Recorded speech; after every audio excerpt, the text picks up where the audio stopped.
So we're at an inflection point in the course. This one divides unusually neatly into two halves. The discussion of Rorty that we're principally through with, and the new discussion of Hugh Price and the confrontation of pragmatism with expressivism in the version that he has. One consequence of things dividing up this neatly into halves is that if you're thinking about writing a term paper and you're thinking about writing on Rorty, you're in good shape to start that now. Probably what you would be writing is not going to be much affected by what goes on later, and if so, it should only be positively. That there isn't some big reveal that's going to transform everything Rorty was doing. And so now is a time when, if you want to do that, I'd recommend going back and doing all the reading for the first half, all the Rorty stuff, the various commentaries on it and so on. And that, you know, the point of doing that is to see what it makes you say, and it ought to be stimulating. And if you just take good notes when you do that, you should be in good shape to start a paper. If you want to email me about a paper topic, that'd be fine, but there's no need to sort of anything you want to write about that literature will be great. Now, there's one big topic for today, and that's this distinction Price makes between object naturalism and subject naturalism. And I think this is the single most important idea that I'm going to put on the table during this class. It's the thing above all else that I would hope you'd take away from the course, is this redescription of topics that are familiar to us. I think this idea of Price's is his most important idea. I think it's just a transformative idea. It's in its way a metaphilosophical idea. He pitches it as a way of thinking about the relation between philosophy and empirical science. That's an important topic, and I think this is a crucial insight into that topic. But he shows how you can drill down and reconceptualize a lot of philosophy in terms of this distinction. And in particular, I think it's a transformative redescription of pragmatism.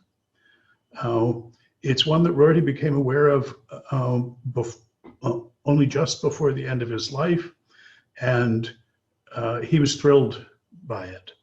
And in fact, it's his enthusiasm for this particular idea of Price that led me to bear down and really worry about it.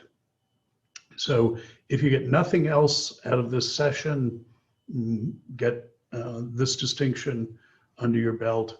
If you get nothing else out of the course, I'd be happy if you had this. I think the best way into it is to think about what Price will call object naturalism, which is what everybody else just calls naturalism. And I think he's right that the best way into that is through what he calls placement problems. They're what Frank Jackson calls location problems. And if you want authoritative formulations of these, Frank Jackson's Oxford Locke lectures, which he gave in '95, published in '98, as under the title From Metaphysics to Ethics, A Defense of Conceptual Analysis. the first two chapters of that book are something like a definitive statement of formulation of location problems. Frank Jackson is a student of David Armstrong and Jack Smart. His star student is David Chalmers. He's a principal exponent of what's sometimes called the Canberra Plan, which is a program for fusing David Lewis's analytic metaphysics with the kind of naturalism that focusing on placement problems or location problems involves. And that the idea of these placement problems is to think about what the best natural science of our time tells us about the world. And the thought is, well, in some sense, it tells us everything about the world. It's simply the best knowledge we have of what there is and how it is. I've mentioned before a slogan of Wilfrid Sellars, his so-called Scientia Mensura statement that science is the measure of all things, of those that are, and of those that are not, that they are not. What we can be sure is out there, the thought is what our best natural science tells us is out there. So if we have some vocabulary that's potentially problematic, the first thing we want to know is how it relates to what science tells us is out there. Simon Blackburn, who we'll be much engaged with, talks about the 3 M's as potentially problematic vocabularies. The 3 M's are modals, morals, and mathematics. So modal expressions like necessary or possible, and we might add probability statements in with them. Morals, standing in not only for moral vocabulary of what's right and wrong, but for normative vocabulary more generally. And mathematics, numbers, mathematical objects, maybe abstract objects more generally would come under this heading. These are all things one might wonder, well, what kinds of things are necessities, laws of nature? What kinds of things are norms or values or obligations? What kinds of things are numbers or groups, or even just abstractions like triangularity?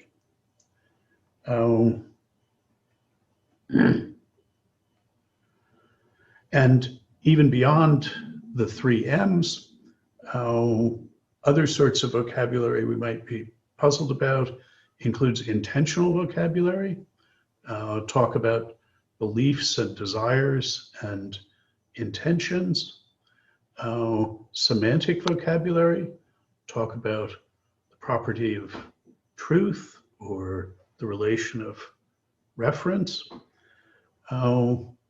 About any of these, Jackson's teacher, David Armstrong, said, to really understand these kinds of talk, what you have to know are what are the truth makers for claims in that domain of discourse. What is it in the world that makes it true that F equals ma, that force is necessarily the product of mass and acceleration? What is it in the world that makes it true that it's morally wrong to torture helpless strangers? What is it in the world that makes it true that 2 + 2 = 4? And his thought is that a principal philosophical task, in some sense, maybe the principal philosophical task, is to answer placement questions about potentially problematic vocabularies, and either to certify them by finding something in the world that can make claims of that kind true, or dismiss them as not serious discourse because not telling us how things actually are. So a way of dismissing, say, the normative discourse might be to be an expressivist, a non-cognitivist about it, or a way of making normative talk respectable might be to say, well, what makes it true that it's morally wrong to torture helpless strangers is that we all feel a certain reactive emotion, a certain sort of revulsion to it.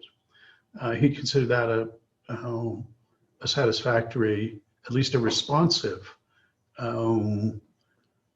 location of normative facts in the natural world.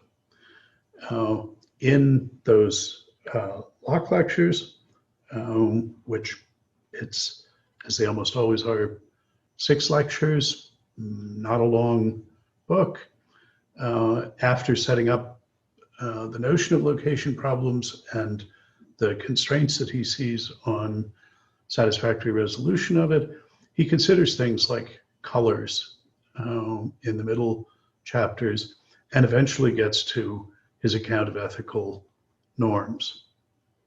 I think it's fair to say that what you see on display in Jackson's Locke lectures is what happened to logical positivism, logical empiricism.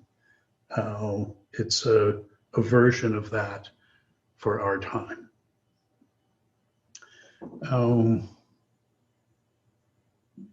So the object naturalist question is,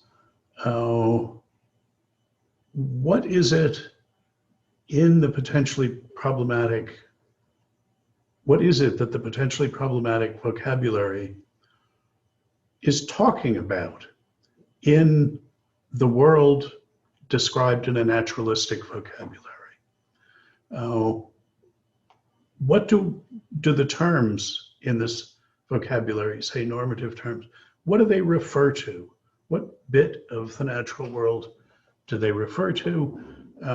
What facts, which can be specified in the vocabulary of some natural science, what facts is it that are stated or expressed by the declarative sentences of the potentially puzzling sort of discourse?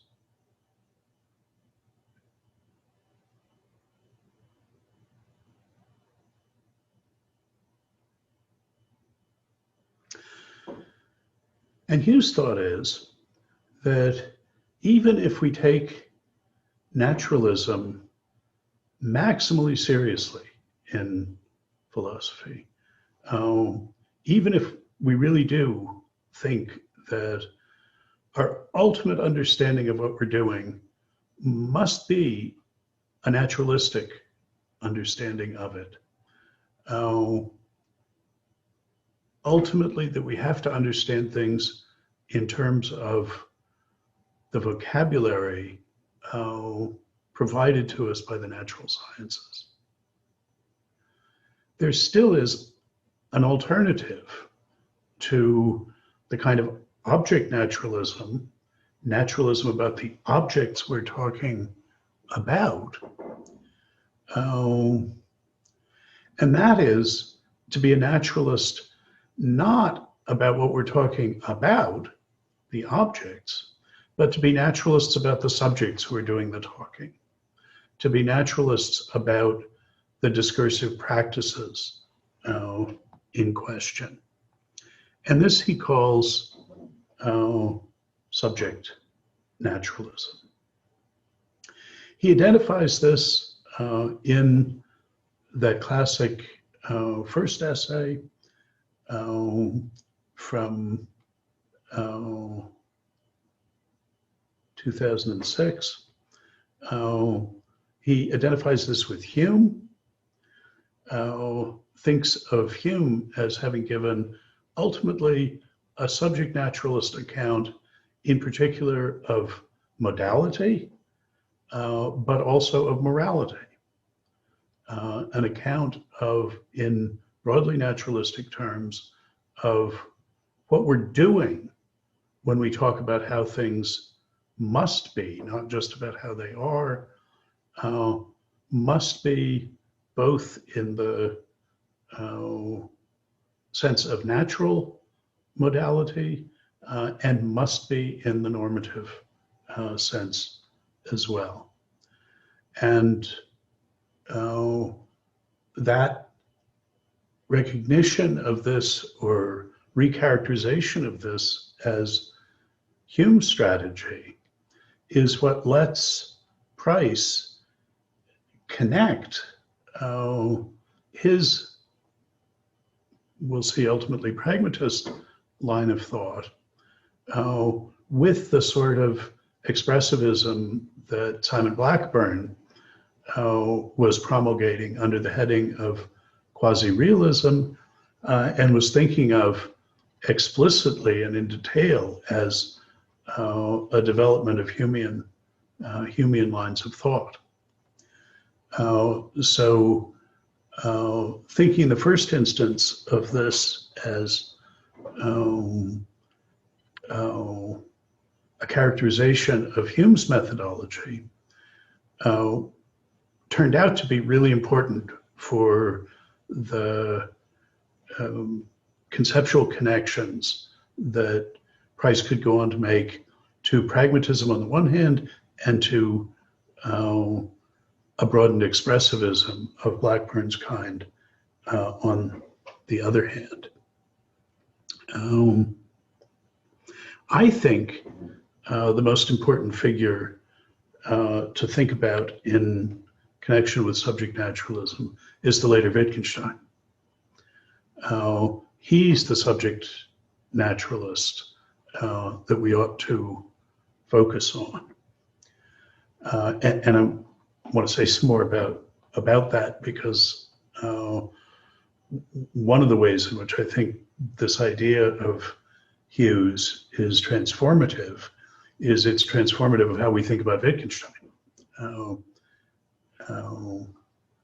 And that's important for the connection to Rortian pragmatism, Wittgenstein being one of the paradigms of Rorty's broad sense of pragmatism. I would also claim that another of Rorty's pragmatist heroes, the Heidegger of being and time, is a subject naturalist, and that it's exactly the subject naturalism of that early work that led Heidegger to repudiate it later as a merely anthropological work. I'm not going to say anything more about the Heidegger here. The key, I think, is to understand that when Heidegger talks about being, with the capital B, the being of small b beings. He's talking about the same thing that we typically talk about under the heading of meaning, but in a post-Quinean sort of vocabulary way, and that Heidegger is acknowledging that when he talks about being, when he talks about language as the house of being. That's a way of identifying in the slogan that the meaning of being is the being of meaning. And I'll just remind you that Derrida says that the aim of his own philosophy is to dance outside the house of being in that Heideggerian sense. But I'm not going to talk anymore about the Heideggerian version of this. Before I get into the substance of the subject, naturalism, let me say one more thing, that Hugh has made what seems to me such a remarkable contribution to the philosophical conversation here, not just by this brilliant reconceptualization of things in terms of object naturalism and subject naturalism, but institutionally as well. Starting in the middle aughts, 7 and 8, and continuing for the better part of a decade, he sponsored through his center in Sydney a series of conferences that brought together all the people he thought should be talking to one another if we understood things the way he did.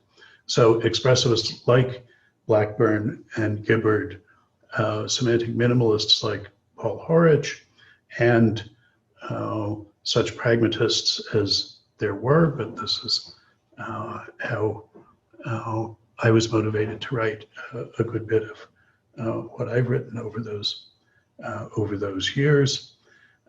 This was institutionally very important for the thinking of everybody involved, and I think no one but him could have done it. I'll mention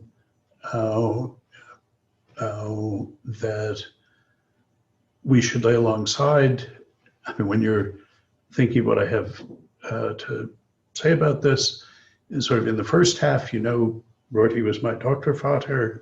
I'm not able to talk about him at arm's length. Hugh and I, of the same academic generation, are very close. When some years ago, a prominent philosopher asked me who I thought the most important pragmatist thinker of our generation was, I said Hugh Price without any hesitation. And later at that conference, the same question was asked of Hugh, and he said, oh, Brandom is. And this was a kind of reciprocal recognition that I think was important to both of us. Okay, so the way I want to talk about this shadows the way Hugh does, but is distinguished in a couple of ways. First of all, I want to do it in two pieces. The second half will be discussing semantic minimalism.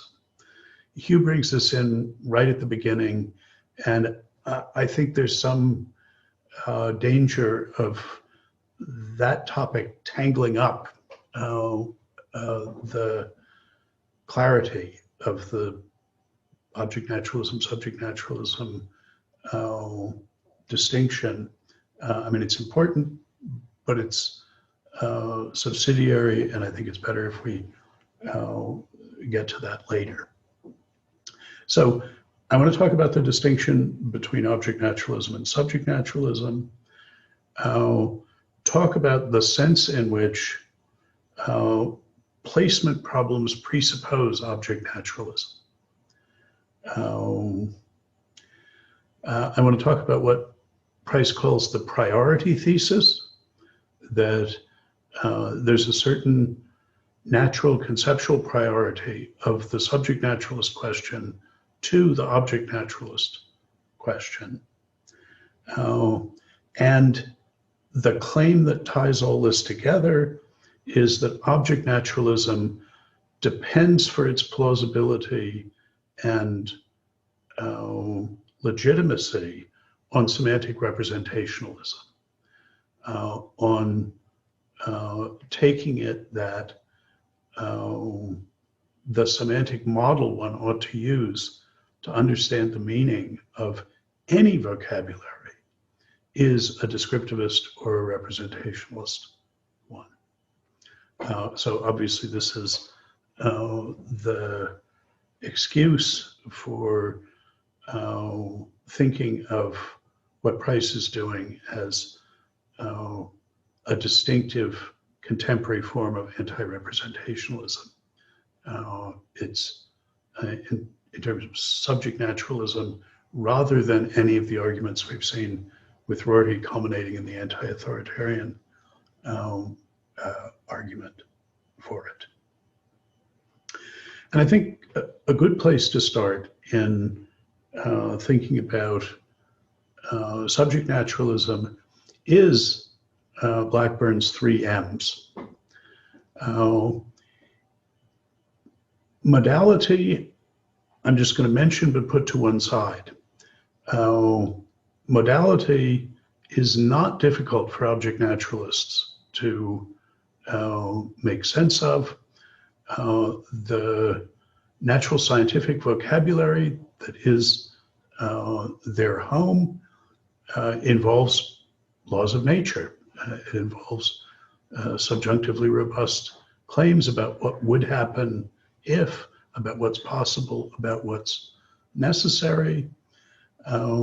Alethic modal vocabulary like that has traditionally given empiricists fits. From Hume to Quine, it's been a problem to say, in the sort of reductive semantic terms characteristic of empiricism, how to get from is to must be. In this, in both the theoretical or natural sense and the practical sense, as I'm thinking of one of Kant's insights being that he saw Hume's worries about how to get from is as a matter of descriptive fact to must be in the sense of necessity involved in natural laws as absolutely of a piece with Hume's concern about how to get from is in the sense of describing how things actually are to ought.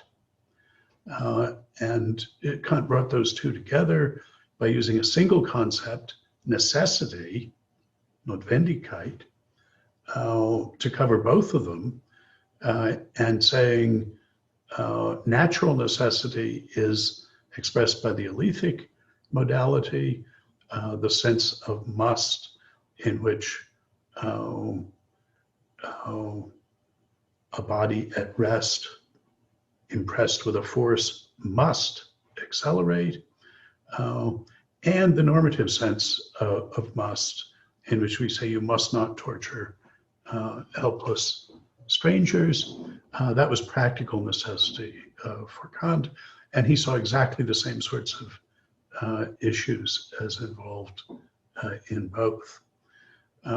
It's part of Blackburn's virtue that he sees Hume's response to those difficulties as also of a pace.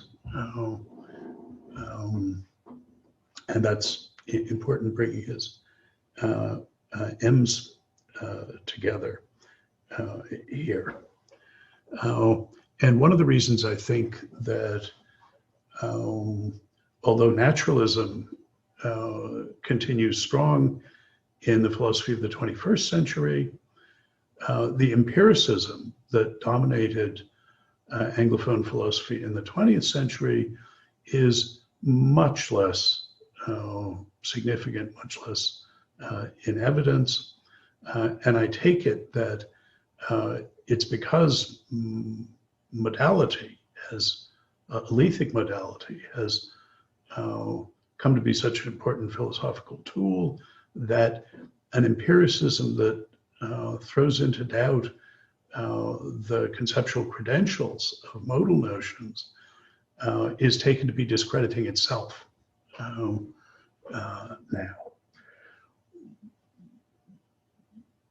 What the justification for that move is a good question, but sociologically, I think that's why naturalism has survived in a more robust form than empiricism has. But I think a good place to start thinking about the subject naturalism is actually with the mathematics, M. And here, though, in general, I would, here I think the place to start is with the natural numbers.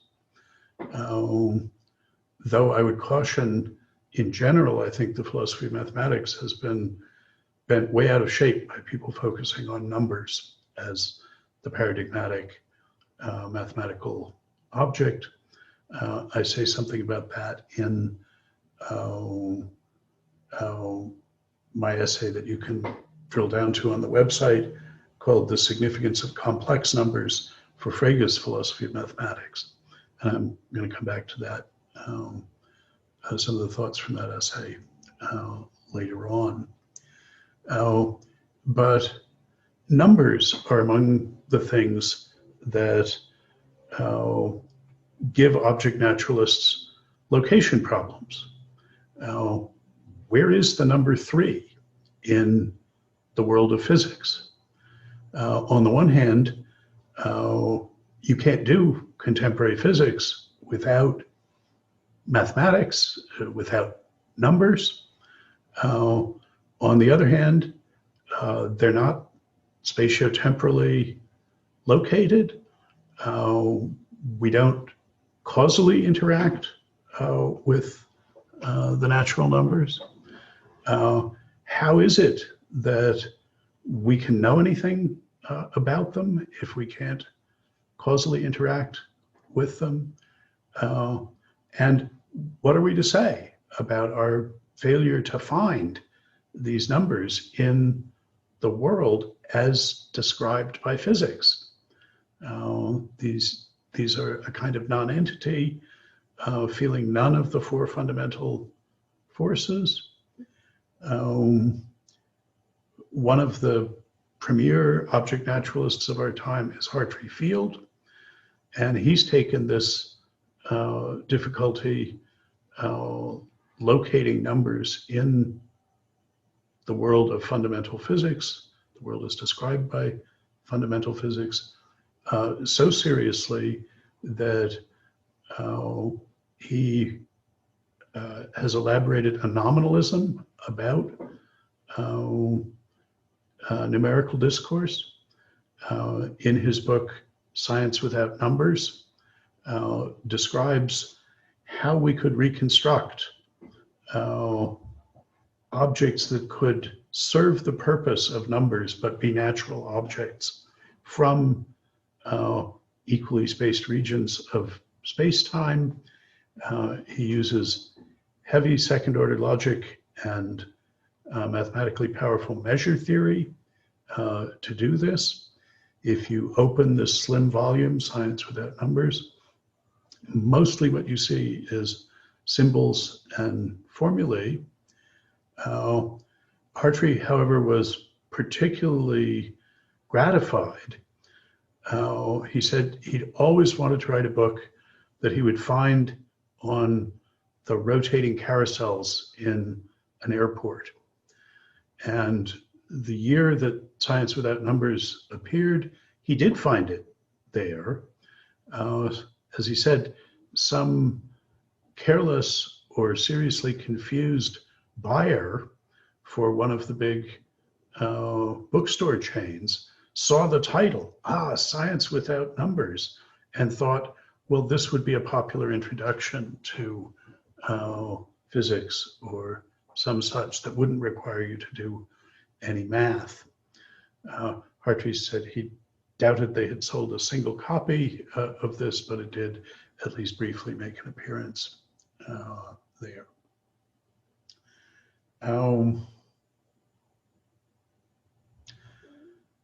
This example was particularly important to Wittgenstein.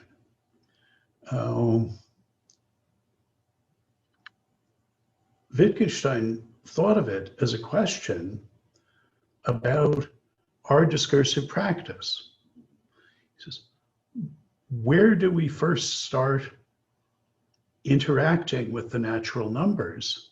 What do we have to do in order to be talking about the natural numbers?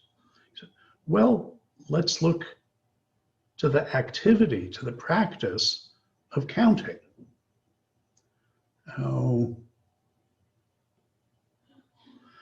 And Wittgenstein's thought was the subject naturalist one, that if there's nothing mysterious about the practice of counting from a naturalistic point of view, then we shouldn't think that there's a problem left over, but what are numbers?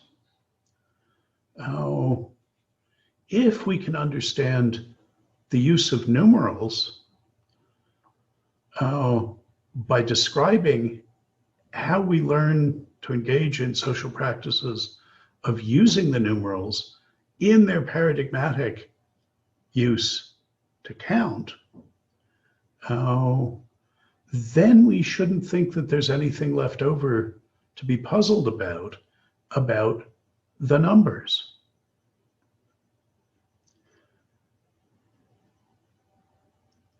Wittgenstein in the Tractatus was the arch representationalist. The Tractatus is the non plus ultra of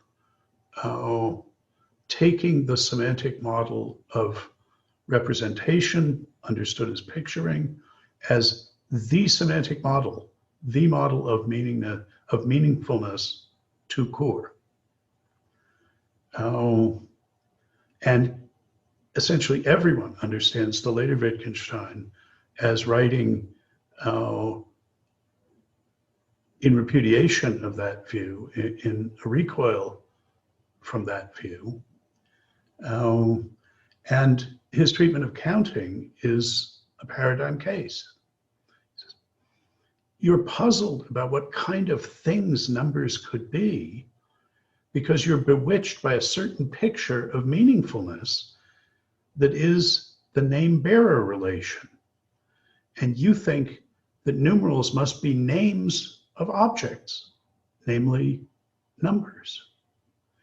But the difficulty that you have locating these numbers, the metaphysical puzzles that you have about them, are not the result of there being something puzzling about our use of numerals in the paradigmatic case of counting, or indeed in the extension of counting to adding, or the extension of adding to multiplying.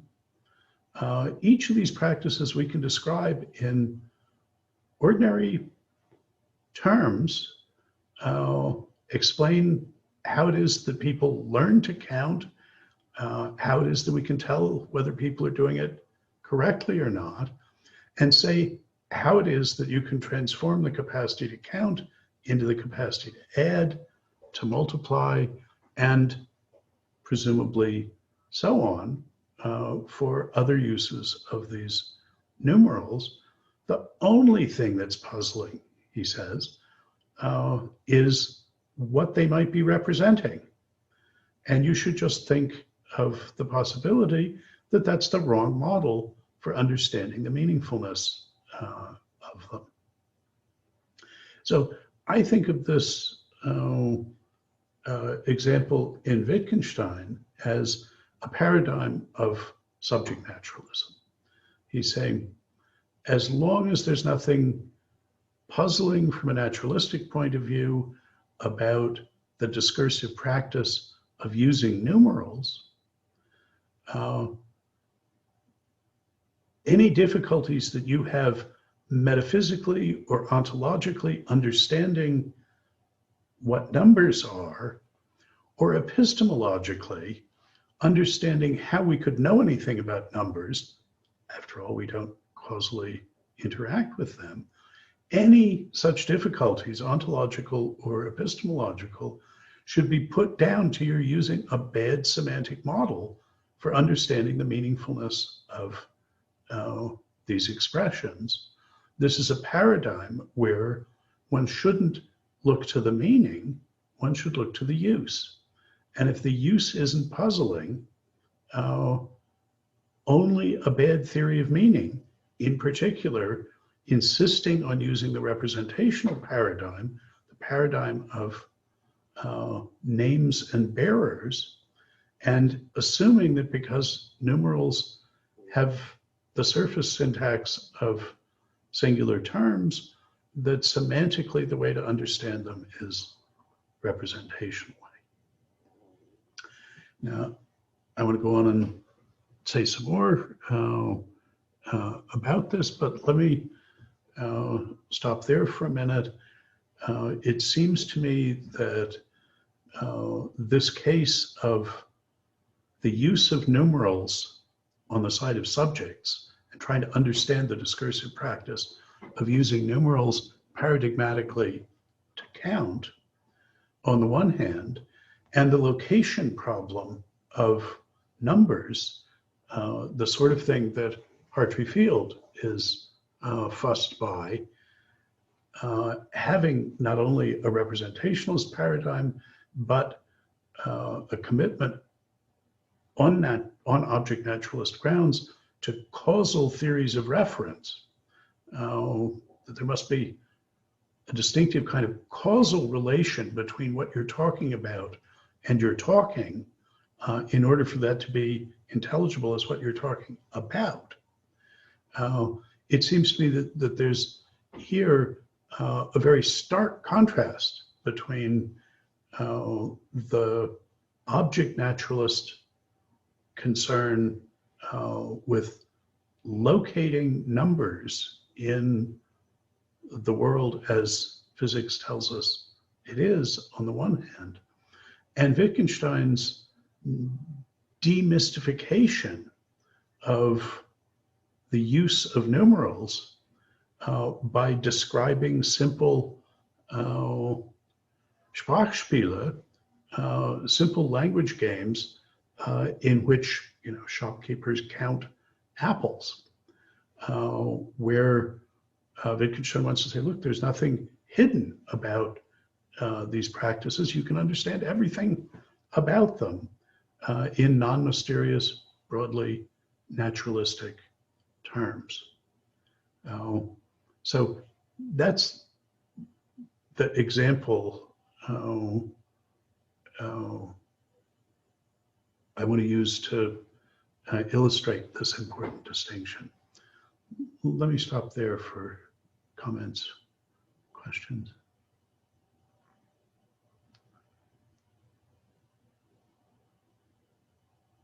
Okay. Well, let me develop the point a little bit.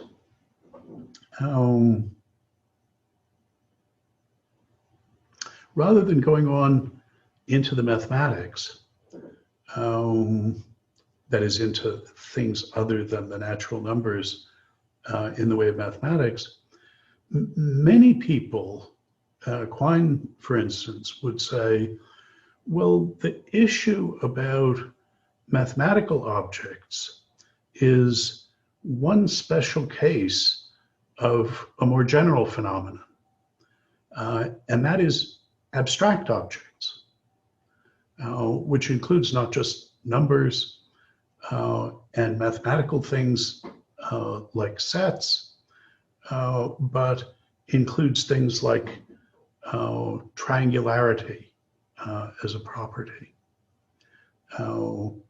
It arguably includes things like propositions. And Quine and Goodman, already in the 30s, as young colleagues in the Harvard philosophy department, were nominalists about abstract objects. They said we've got to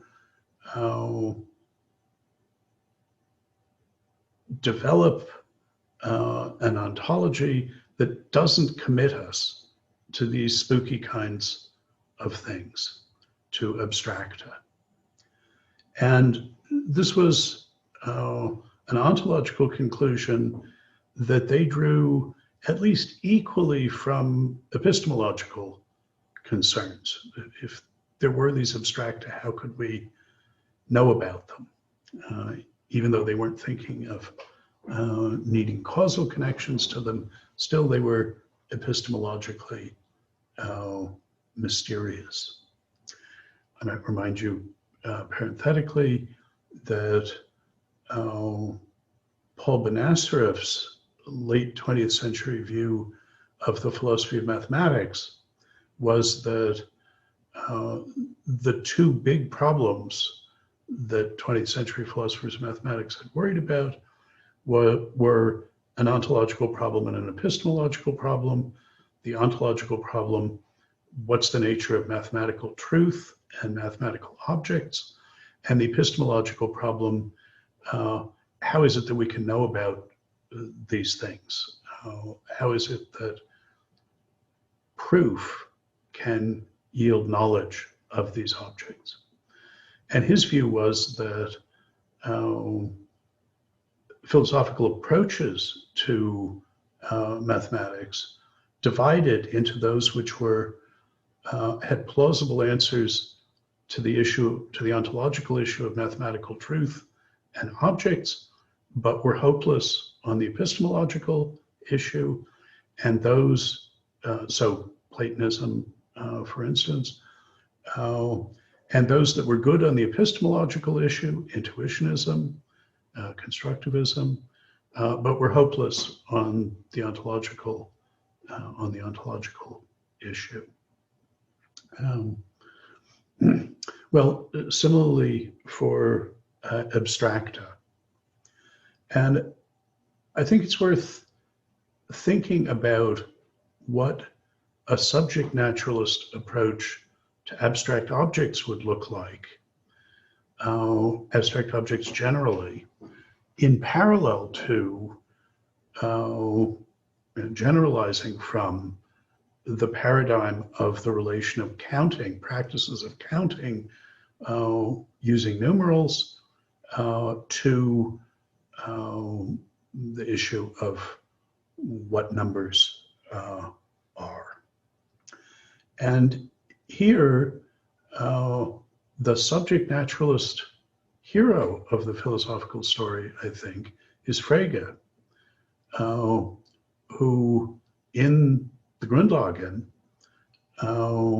is concerned with our reference to abstract objects, numbers in particular, but he gives us the first philosophically compelling account of abstraction, the first non-psychological story about what you're doing in abstracting. And what it gives us is, in effect, a subject naturalist account of our use of abstract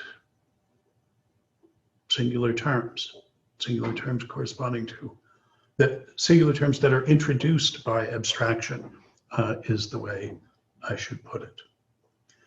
And his paradigm, he is explicitly thinking about abstraction as a method of extending a vocabulary.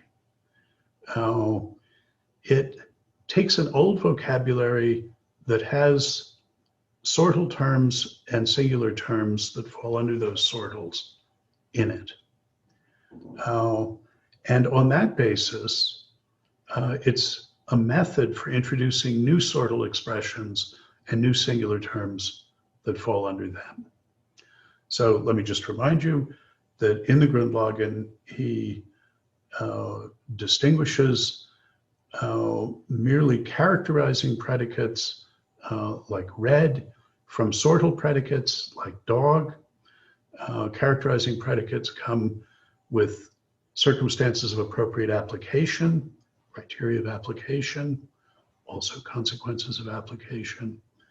Sortal predicates come with criteria of application, but also with criteria of identity and individuation.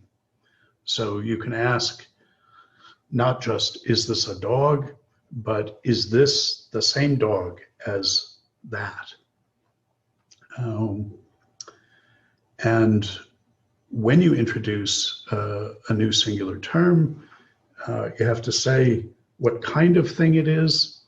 That is, you have to bring it under a sortal to introduce it. And Frege describes abstraction as a way of extending an old vocabulary of sortals and singular terms, his Eigenname, to an extended vocabulary that includes sortals and singular terms that have been introduced by abstraction. And his paradigm example is in Euclidean geometry. If we can already talk about straight lines, and we already understand the relational property of being parallel, then we can introduce a new abstract kind of thing, directions of lines.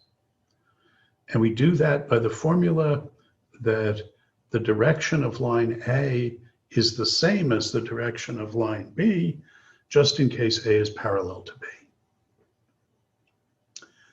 And this now enables us to talk about things we couldn't talk about before, like the direction of the Earth's axis, which is abstract relative to the Earth's axis, in the sense that the Earth's axis is a straight line.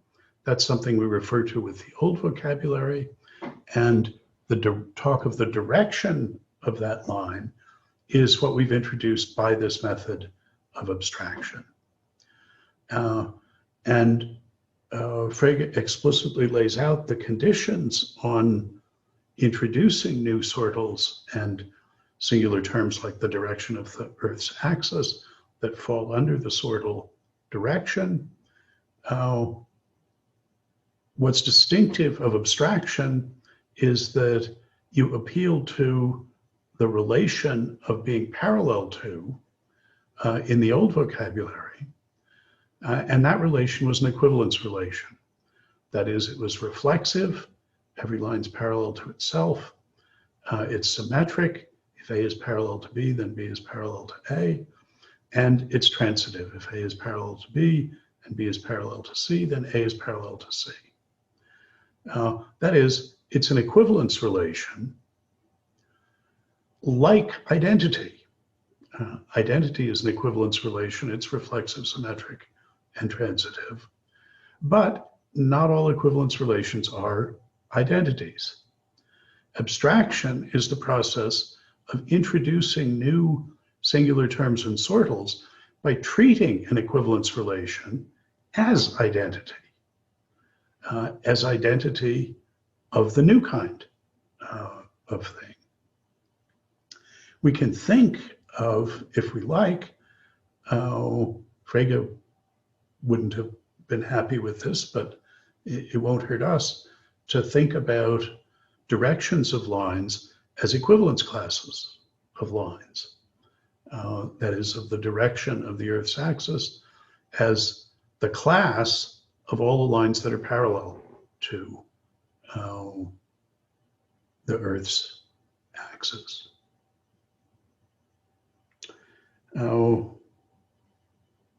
So Frege says,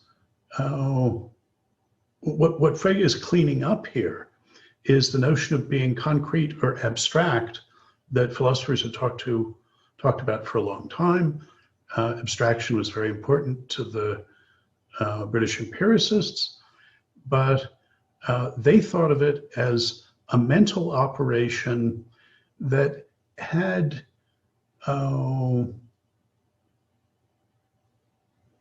puzzling features. It was a kind of anti-attention focusing. For them, abstraction was what you got if you actively ignored something. That's a sort of counter attention. So you get the concept of triangle by looking at an equilateral triangle and an isosceles triangle and a scalene triangle, and ignoring the relative lengths of the lines of them. But Frege says, no, think about the abstraction in terms of what the equivalence relation between these plane figures is. The equivalence relation of having the same number of sides as some index triangle. That's an equivalence relation. Every triangle has the same number of sides as itself. It's symmetric, it's transitive, having the same number of sides as is, and it sorts figures into triangles and rectangles and so on. So from a subject naturalist point of view, we say, look, don't be puzzled about the nature of abstract objects if you can understand how we use the expressions corresponding to them. If you can understand the process of introducing terms by abstraction from some terms that you already knew how to use, the old vocabulary will count as concrete relative to the new vocabulary you've introduced by abstraction. And if that process of introducing the new sortals and singular terms, if the process of abstraction, extending the language in that way, is not mysterious, then you shouldn't think there's a problem left over about the nature of the objects you're referring to by them. Well, one of the reasons I think it's worth considering this generalization, really, of the counting and natural numbers example, I say it's a generalization because the way Frege introduces numerals in the Grundlagen is then not by talking about the practices of counting directly, but by the equivalence relation of equinumerosity, putting two collections into one-to-one correspondence with each other. And we say, if you can put the two collections into one-to-one correspondence with one another, then they have the same number. There are the same number of them. And numbers are numerals, counting numbers are introduced by abstraction from use of ordinary sortals of whatever, apples or dogs, with the equivalence relation of putting them into one-to-one correspondence, as he says you do if you're setting the places around a dinner table. And you can put the spoons and the spoon at each place, the fork at each place, into one-to-one correspondence with the others. But one reason I think this example is worthwhile is because there's a specific philosophical payoff from it that you won't get in every case. And this is something that Frege already realized. I introduced the topic the way an object naturalist would, the way Quine and Goodman as nominalists about abstracta or abstract objects do, as a puzzle about a kind of thing. But Frege saw that if you think about things the way he is thinking about it, it's not clear that it makes sense to talk about abstract objects as a kind of thing. Abstraction is a way of introducing vocabulary, singular terms and sortals. But to talk about abstract objects is to talk about things that we could only in principle refer to by terms that had been introduced by abstraction from some others. And it's at least not obvious that the fact that I can introduce some term, such as direction of the Earth's axis, by abstraction from some others, from talk about lines and parallel, it's not at least obvious that the fact that I can introduce some vocabulary for talking about these things by abstraction means that that's the only way to introduce vocabulary talking about them. Frege worries about this in the passages in the Grundlagen that have come to be thought of in the not small philosophical literature on the topic as the Julius Caesar problem, which is the question of whether Julius Caesar is the direction of any line. How is that question to be settled by the way we've introduced the directions of lines? But look, there are many ways of introducing singular terms as referring expressions. I can introduce objects into the discourse by describing them or by demonstrating them, as I'm talking about that cat. But the fact that I introduce it demonstratively doesn't mean that I can't describe the cat also.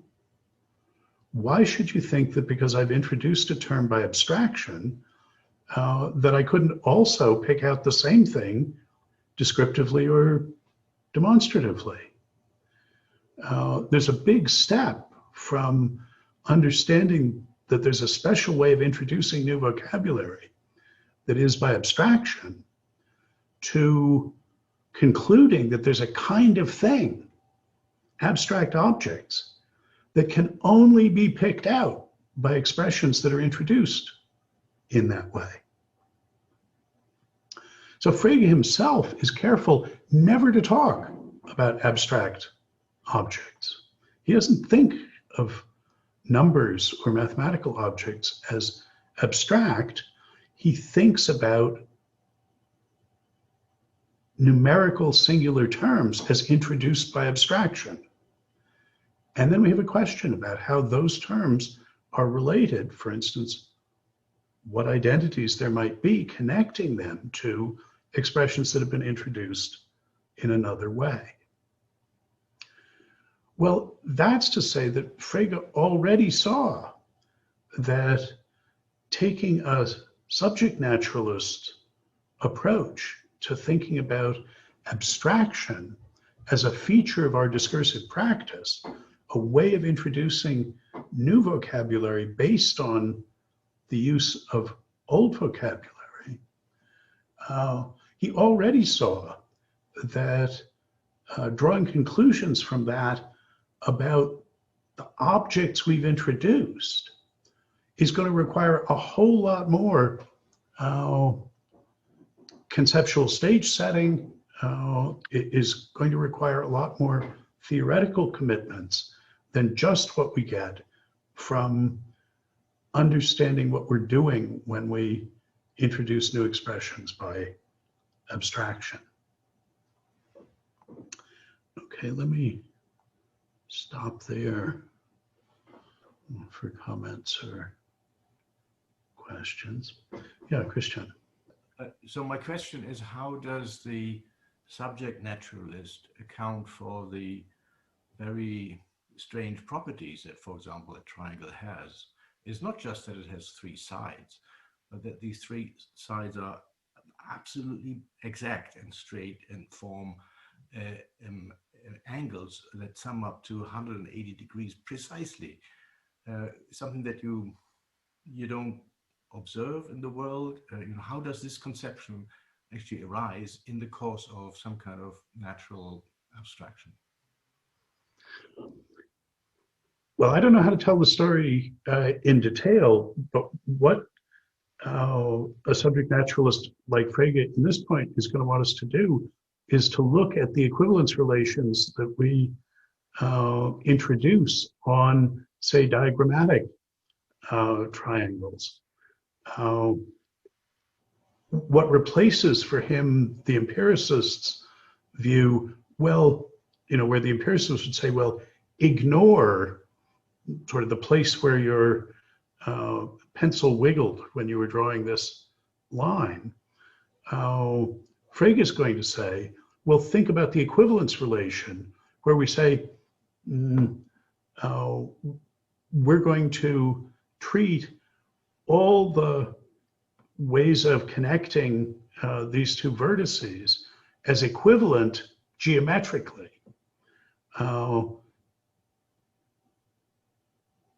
Introduce an abstract notion of the ideal line connecting these two points in terms of some equivalence relation on the ones we can do in diagrams. And that means that any difference between them that is only a difference up to that equivalence relation is going to be ignored by the equivalence class. So if we think of the ideal geometrical triangle as the equivalence class of all sort of real world triangles under some equivalence relation, I mean, that's the part I don't know how to fill in convincingly, but that's the way the story would go, and that's why we move from thinking of abstraction as a peculiar, difficult mental operation, sort of ignoring these things, to thinking of it as a conceptual operation. Define the equivalence class that you mean. And I should say, what Crispin Wright and Bob Hale call neo-Fregeanism in the philosophy of mathematics is an extension of this subject naturalism, looking at the procedures for introducing these terms.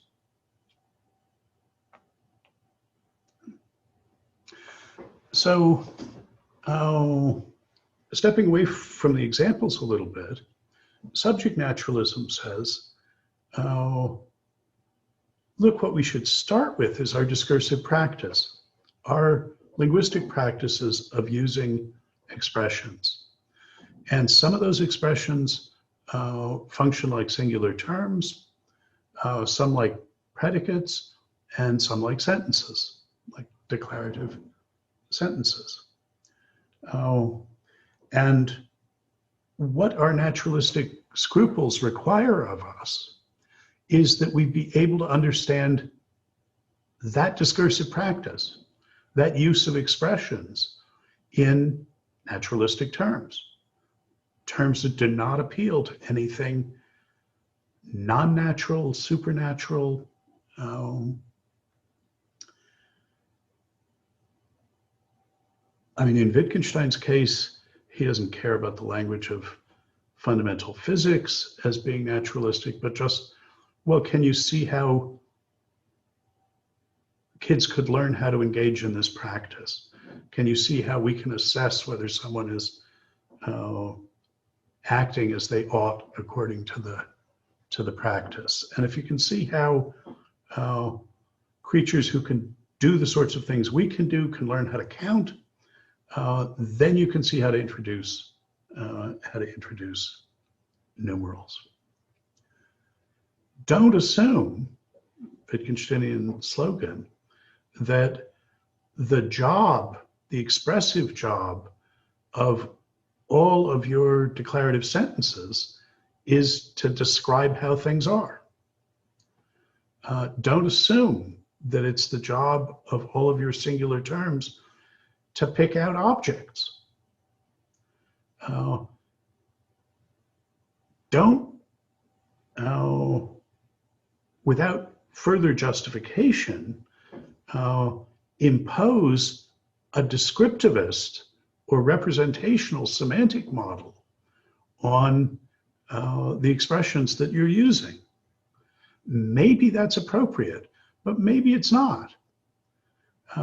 And the Wittgensteinian and subject naturalist advice is, if on the one hand you can make perfect sense of how people learn how to talk this way, how the social practice of using these sentences and these singular terms and sortals, these predicates, works, but when you apply a representational semantic model to them, they require you to postulate objects that you have ontological difficulties understanding and epistemological difficulties understanding how we could be related to them.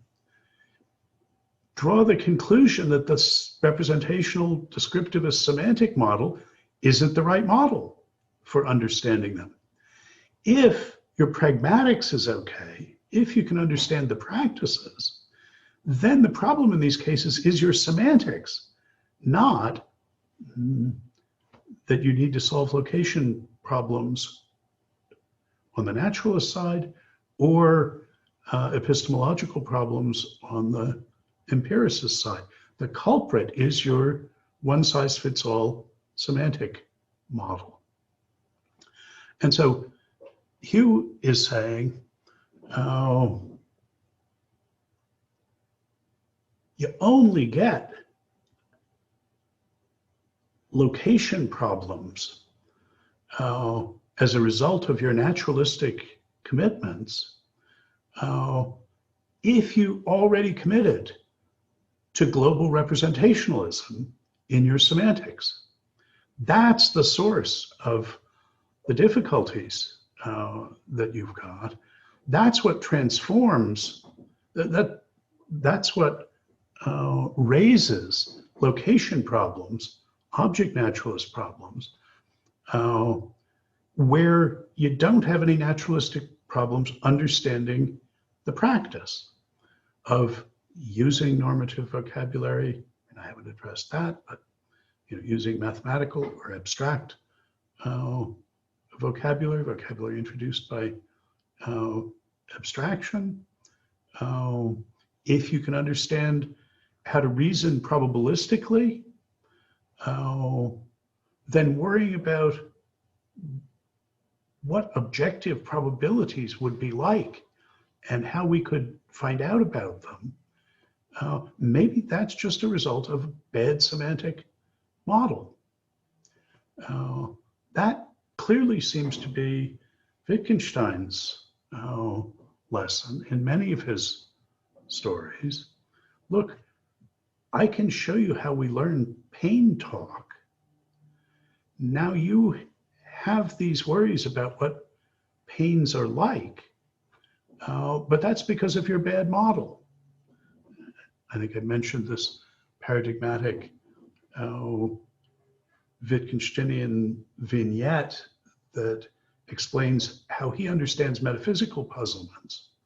He says, look, we learn for middle-sized bits of dry goods how to talk about one thing being in another. And in those terms, we can talk about having gold in my teeth. And there's certain kinds of questions that make sense about that. You can ask, where was the gold before it was in your teeth? And where will it be afterwards? But now we can extend that practice, use talk of things being in things. In a new case, we can see how to go on to use this, not in a way as regimented as extending our language by abstraction in this case, but we can explain how you would catch on to this new way of talking, to extending it to talk about having pains in my teeth. But now, as soon as I ask the question that made sense in the old practice, yes, but where was the pain before it was in my teeth? And where will the pain be after it's in my teeth? We say, oh, that's puzzling. And he says, yes, that's a distinctively metaphysical puzzlement. That's where you're asking questions that made sense in the old practice without taking into account that you've extended the practice in a way that's perfectly intelligible from a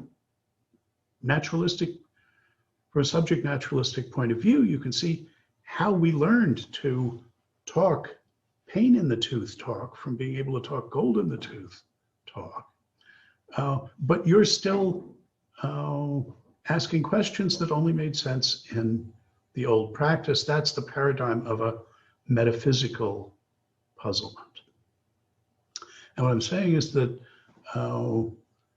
Hugh's distinction between object naturalism and subject naturalism, I think, is a redescription of the intellectual territory that makes particularly good sense of how to get from the early Wittgenstein to the later Wittgenstein. And I see in it what I think Rorty saw in it as a way of thinking about what the pragmatist is doing. The pragmatist as anti-representationalist is saying, just focus on the practices, on what we're doing in learning to talk this way, and don't fit all those practices into a descriptivist or more generally representationalist semantic straitjacket. That raises pointless puzzles where we can see that there needn't be anything puzzling if we just look at the talk, if we just stay at the level of understanding the practices of using these expressions. Typically, the way in which these expressions are introduced on the basis of old ones, that is, the way in which the practices of using the old ones are extended so that we can catch on to the use of the new ones. And if that isn't mysterious, then any mysteries that arise when you apply a representational model, the spookiness of normative facts, let's say, should be put down to the inappropriateness of using that semantic model rather than engaging in substantive enterprises of solving placement problems and location problems on the one hand, or dismissing dismissing the kinds of locutions that you can't give that account of on the other hand. Well, any comments anybody wants to make or questions before I go on? Can I ask something? Yes, yeah. How does Hugh Price understand naturalness? Say again? how does Hugh Price understand naturalness? He says he doesn't want to fuss with it very much, partly because he's easy with any way. Sorry, I should say. Well, he understands it in terms of the vocabulary that we're going to use in our philosophical accounts. So it's a constraint on our philosophical vocabulary. This is now philosophical naturalism that says we shouldn't employ any vocabulary that isn't naturalistically acceptable. And what's that going to mean? Well, it's going to give a privileged place to the vocabulary of natural sciences, or maybe more broadly, empirical sciences, in sitting in judgment on our philosophical talk. And he thinks this is agreed by both sides, that our philosophical vocabulary should be naturalistically acceptable relative, that is acceptable relative to the vocabulary employed by the natural sciences. Now, the object naturalist says, well, that means that for any claim you consider philosophically respectable, you've got to be able to say in the vocabulary of the natural sciences, what are the truth makers for it? How would the world, as described in the language, in the vocabulary of natural science, have to be for this claim about moral norms or mathematical objects to be true? And then he's pointing out, but that's not the only way in which philosophical vocabulary could be respectable relative to the vocabulary of the natural sciences. It could be that we show that this vocabulary is naturalistically respectable by showing that we can, in the vocabulary of the natural sciences, describe the discursive practices of using the vocabulary. And if we can do that, then there doesn't at least automatically arise a further question about truth makers. Maybe the answer is, well, we're not stating facts. We're not describing how things are when we say how things ought to be. The question is, can we make sense of what we're doing when we say how things ought to be? And that's a substantive subject naturalist philosophical challenge. And that's the sort that I was offering the account of abstraction as a paradigm of how to tell a subject naturalist story about our use of vocabulary that's been introduced by abstraction. Another question. Is there even a question about how to understand what philosophers are doing when they adopt the representationalist framework and vocabulary? Absolutely. I mean, among the vocabularies one might find puzzling is semantic vocabulary, including talk about representation. And that's something Price will worry about. I mean, in this second half, I want to talk about the semantic minimalism and semantic vocabulary. And it's something that object naturalists had better worry about. And it's something that the early Wittgenstein, the arch representationalist Wittgenstein, seriously worried about. I mean, the form it came up in for him was asking whether the relation between a proposition and the fact that it pictures, whether that picturing relation is itself something that can be pictured. And his answer was, no, it can't. That's the paradigm of something that can only be shown. It can't be said. It can't be pictured. And that was very distressing to his followers in the Vienna Circle, well, they were not happy with things like that you couldn't, in principle, say, as Ramsey famously said, if you can't say it, you can't whistle it either. Invoking showing is not a help there. And in Carnap's case, he agonized about this for decades. And it was when Tarski published his theory of truth that Carnap said, so semantic vocabulary can be respectable. And it was transformative in the development of Carnap's thought. But yeah, that's sort of exactly where Price is going with this, is worrying about the semantic vocabulary that philosophers might use to talk about these things. Thanks. So Price argues that there's, he argues for what he calls the priority thesis. That is, that the questions of the subject naturalist are conceptually prior to the questions of the object naturalist. And the way he argues for this is, he says, look, the object naturalist who's worried about location problems allows as a possible answer, look, this discourse doesn't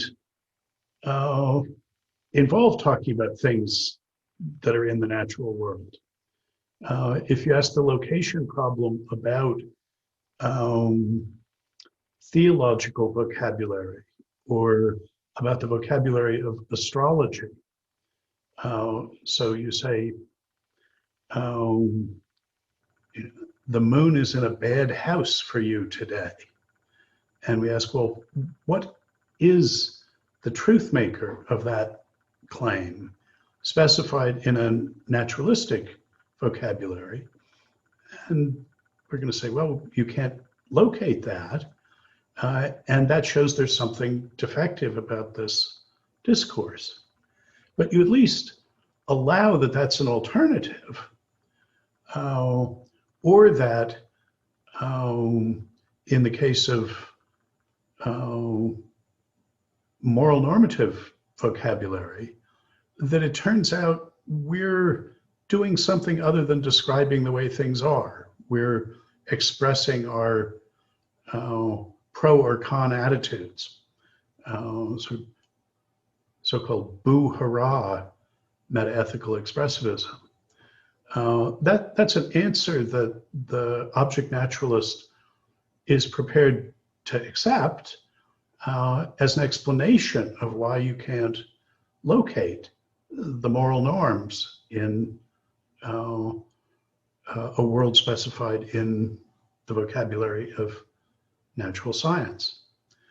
But Hugh says, admitting that's a result you could have when you ask your location question, that it can't be located because there's something else going on with that discourse. It's either just defective or it's doing something else, is already admitting that the first question is, how do we understand this way of talking? That's the subject naturalist question. And he's saying, if we can understand that naturalistically, then the fact that we can't go on and solve the location problem depends on your reading it as representationally, as having a descriptive function. And that's something that we should argue about in the subject naturalist way. Is this language being used in a descriptive or representational way? And that's a prior question to the question of the object naturalist. So that's how he's arguing for this priority thesis, and seeing the dependence from the subject naturalist point of view, seeing a substantive representationalist presupposition of object naturalism, and one that, given the conceptual priority of the subject naturalist question, needs to be justified in every in every particular case. You can't just assume it. Now, I actually think there's another argument that he doesn't consider for this priority thesis. And that is, well, one way into it is to think, so I've suggested that there's a way of understanding the object naturalist challenge of location or placement problems in terms of vocabularies. They're saying, look, tell me in the language of, in the vocabulary of natural science, what it is you're talking about in your problematic discourse, what it is that would make what you're saying true. And my challenge as a location problem, as a placement problem, is to answer, is to say what you're talking about, what would make your claims true, specified in this privileged vocabulary, this naturalistically privileged vocabulary.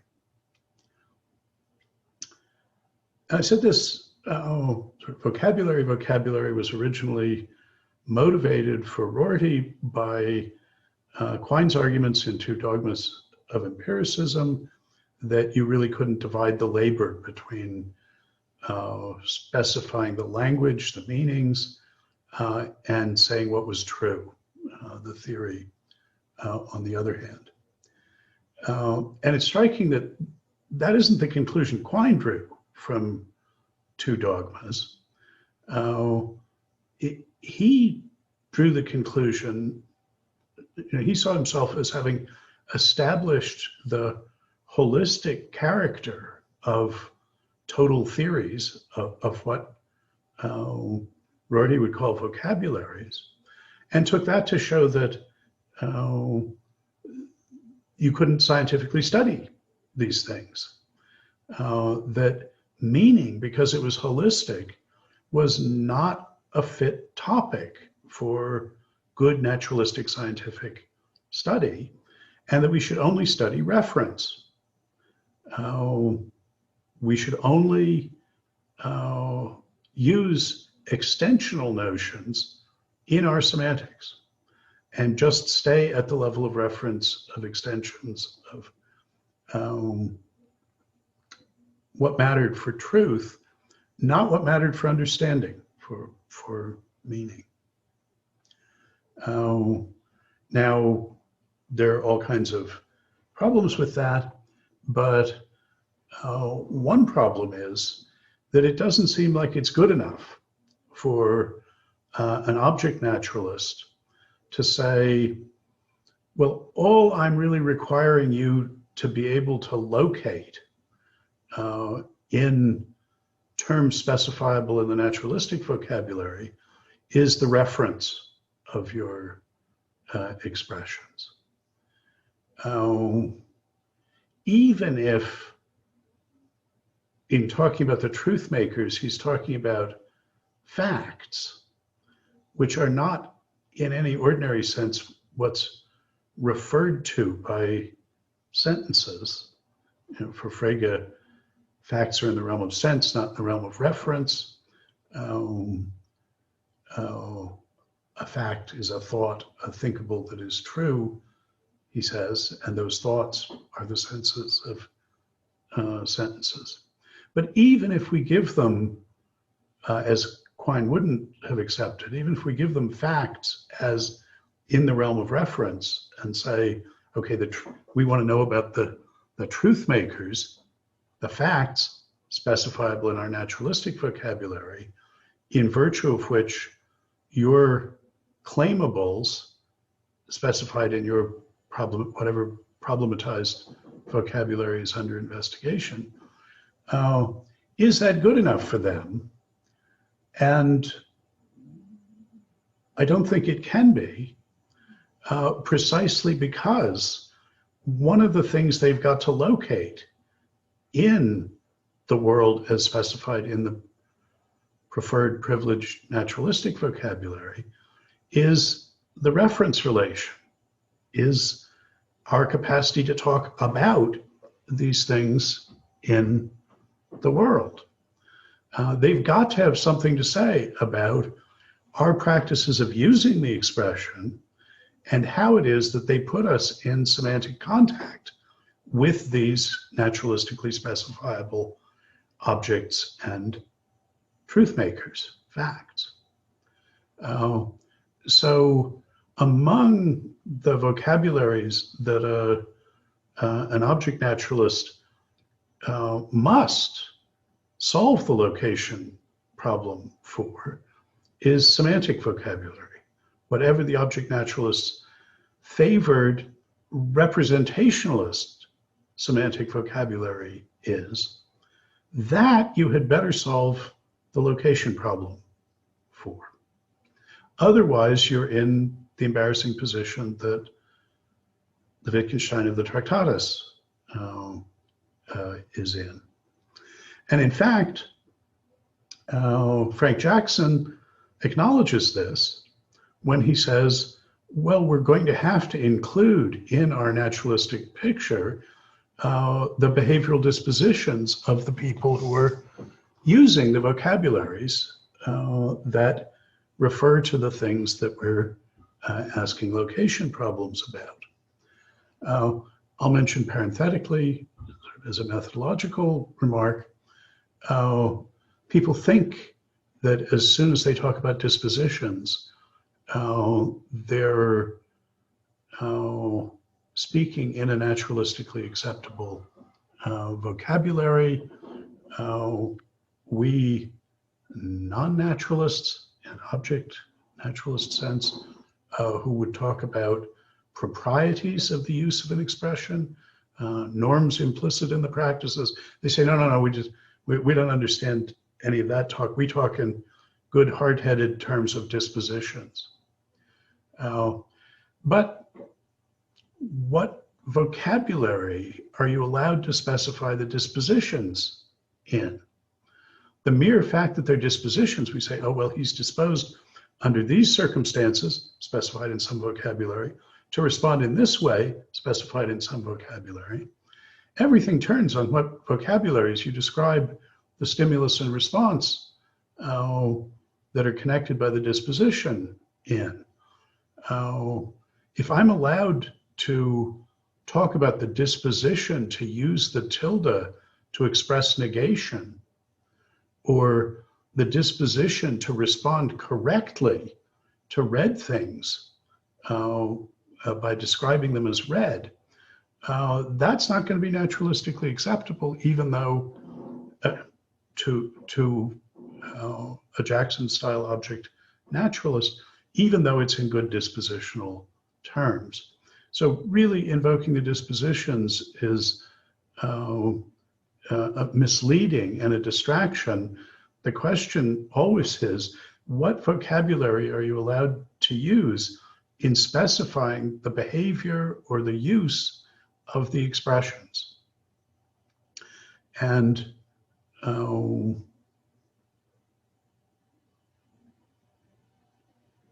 this brings me to, I guess, the last thing I want to say before we actually look at how subject naturalism and object naturalism look with respect to semantic vocabulary, which is the strand of the Price article that I said I thought was, though important, sort of in danger of distracting from the clear and evidently important point about the difference between subject and object naturalism and the attractiveness and intelligibility of subject naturalism as a kind of naturalism.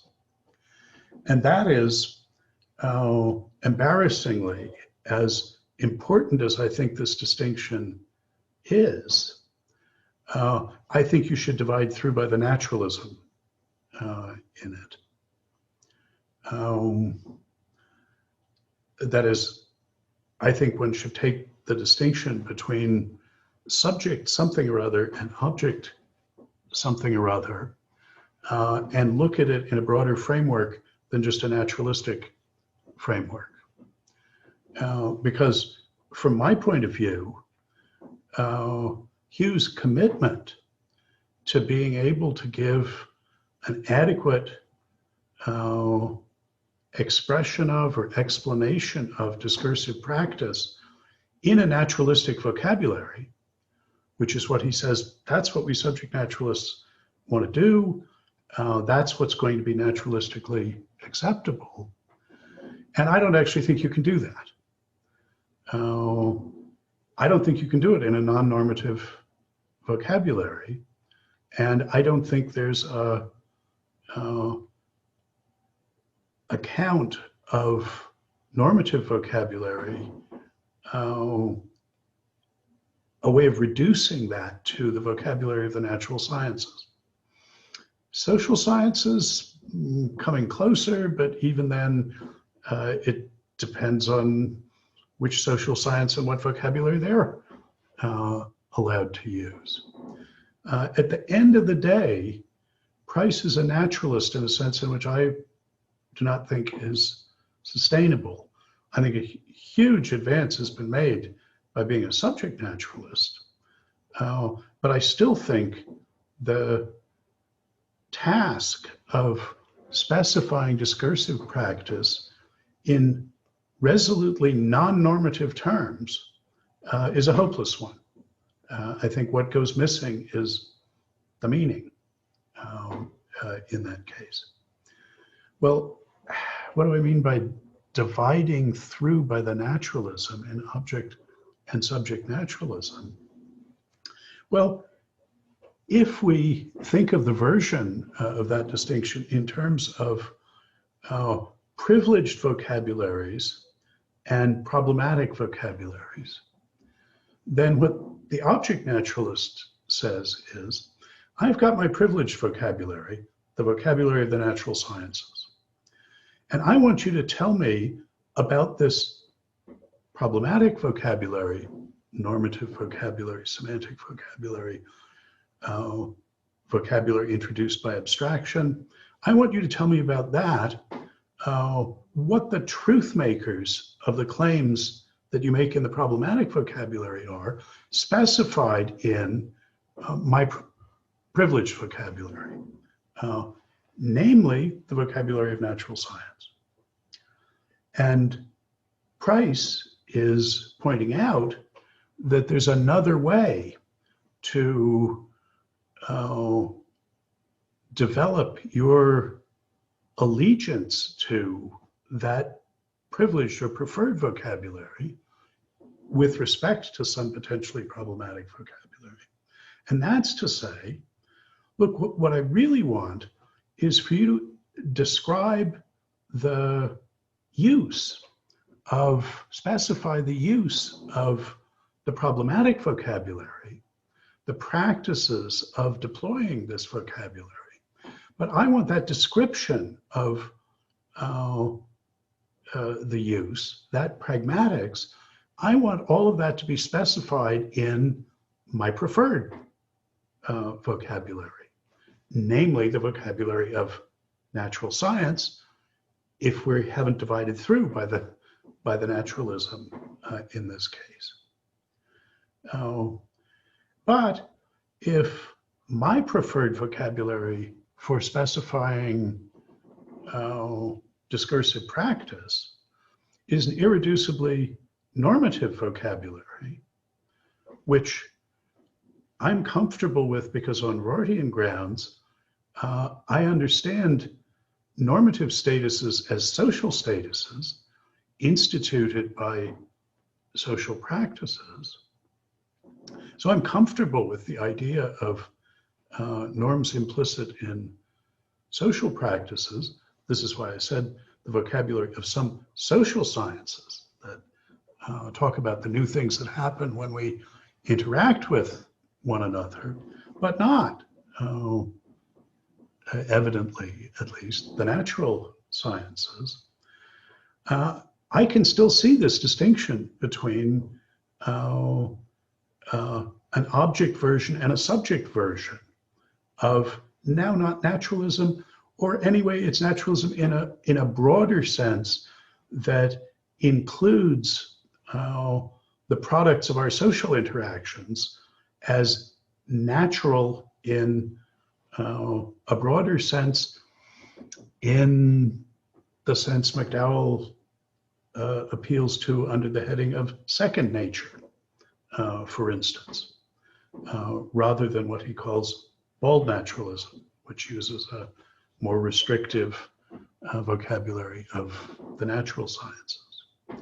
So, though I'm happy to go along with Price in softening up the object naturalists and deflecting their demand for answers to their location and placement questions by pointing out that even a hardcore naturalist ought to accept a subject naturalist account of problematic discourse. I want to say at the end of the day, should turn that crank one more time, should divide through by the naturalism, generalize the point so that the preferred vocabulary, the one that we're arguing, should we use the preferred vocabulary to specify the objects and the truth makers, the objects we're talking about and the truth makers of our discourse. We need to specify that in the preferred vocabulary.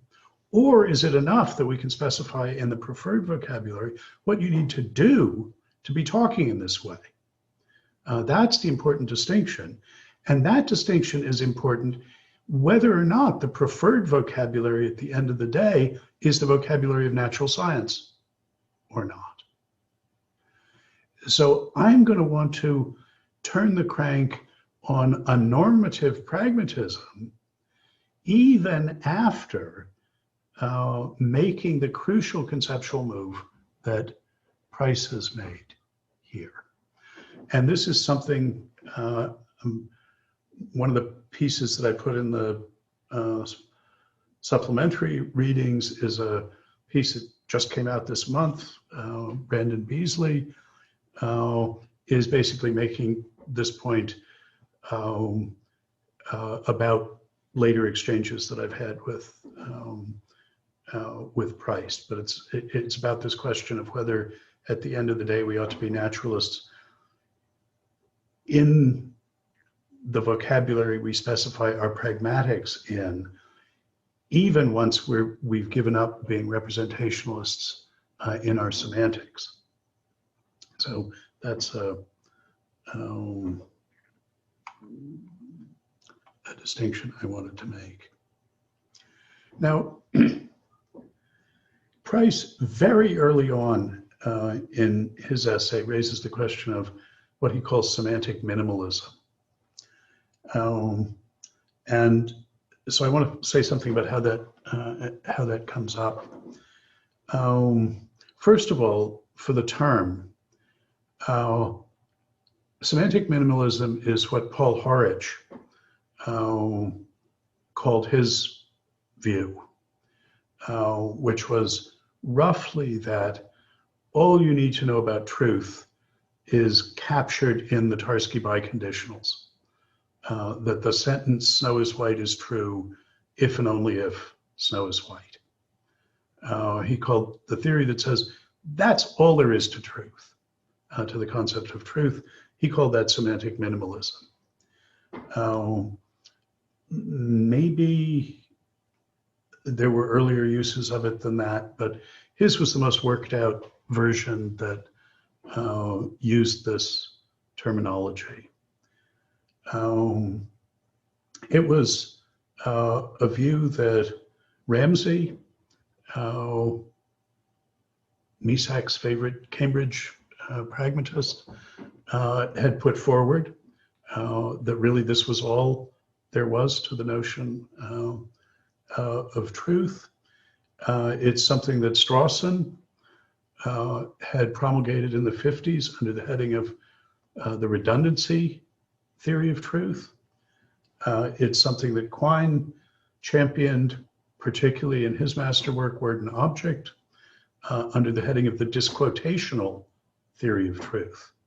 where he says, well, the way of generating these Tarski biconditionals is to have a quote name of a sentence.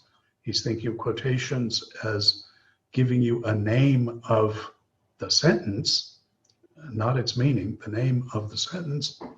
And he says you put that on one side and you say, quote name, snow is white.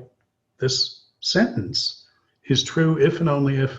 And then on the other side, you put that same quote name, but with the quotes taken off. You disquote it on the other side. And that's all there is to truth. And Horwich, an academic generation after Quine, further developed this view under the heading of minimalism about truth. And the first thing I want to say about it is you can't call it that anymore, because minimalism about truth or semantic minimalism means something different now. It's now a name for a position in the debate about contextualism. It's the name for the position that people like Ernie Lepore,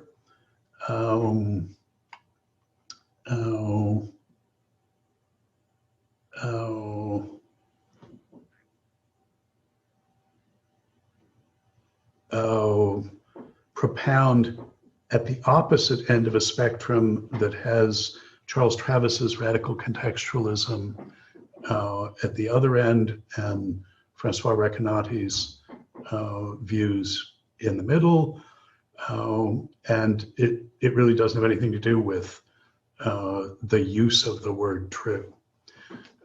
So if you want to track down semantic minimalism, these days we mostly call it deflationism, semantic deflationism. That was a sort of alternative terminology even back in Horwich's day, and it's semantic deflationism now if you were to go to the Stanford Encyclopedia or to look for review articles about it. The second thing I should say is, again, I'm parti pris in this. In the 90s, I developed a version of semantic deflationism that was downstream from the prosentential theory of truth, which was the reigning Pittsburgh philosophy of truth.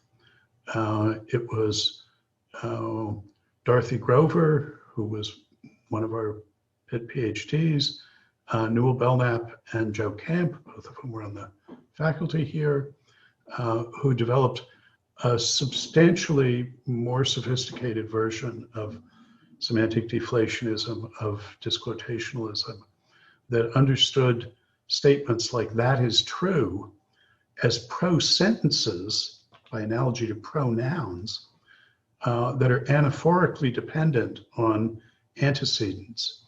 So the paradigm, the thought is, just as pronouns have two different uses, two kinds of uses, a lazy use where they just stand in for their antecedent. I say, Leibniz was a great philosopher because he was a great mathematician. You could just say Leibniz instead of the he. That's the lazy use. But they also have quantificational uses where they're standing in for bound variables quantified. I say anyone who votes for Trump deserves what he gets. That's he there is functioning as a bound variable in a quantificational sense. And the root idea of the prosentential theory of truth was that's true, functions as a pro-form, a pro-sentence rather than a pronoun. And it also has those two fundamental kinds of uses, lazy uses and quantificational uses. I can say,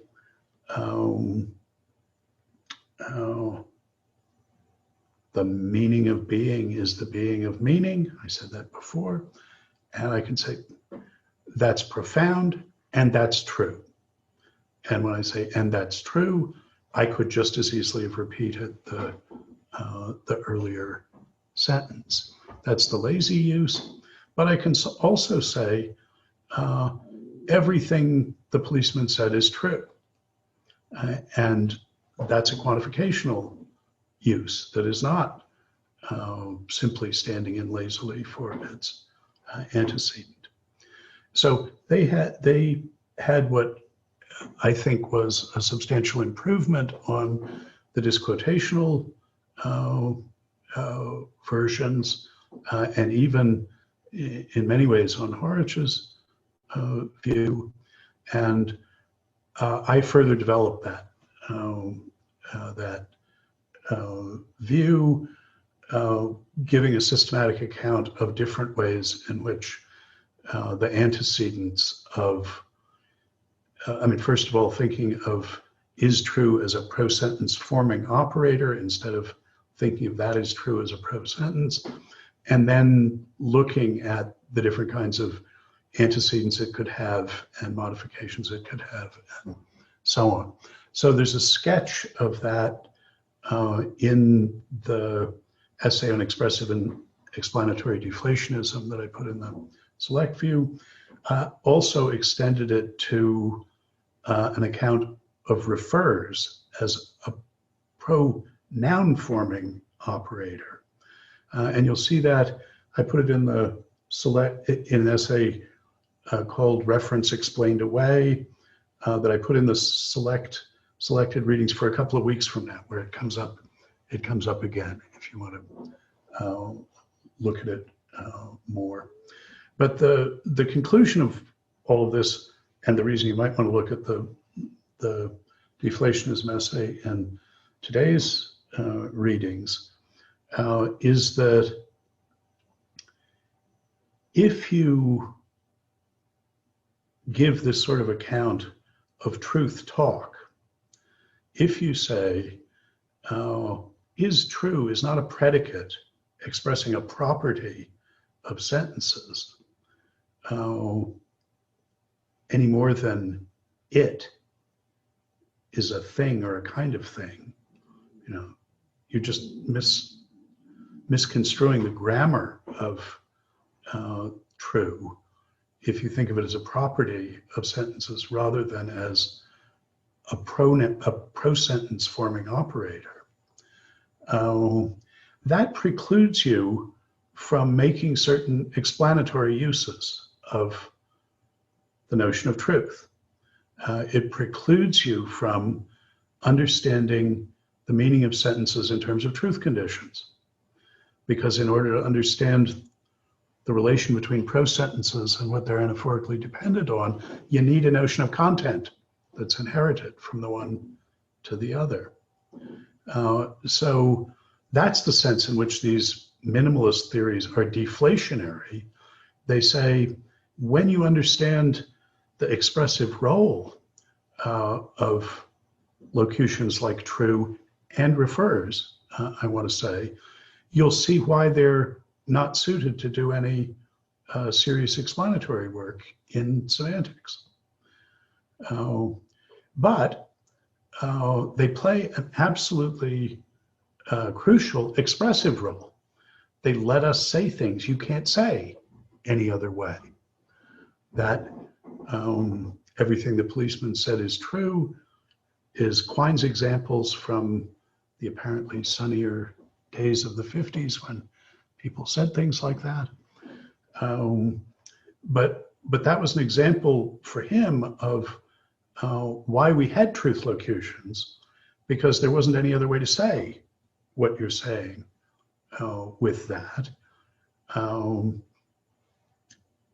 You do get new expressive power from it, but when you understand that expressive power, you see why you can't do certain kinds of crucial explanatory work with them. All right, that's background on the semantic minimalism, or I'll try and say deflationism, given the contemporary uses of it.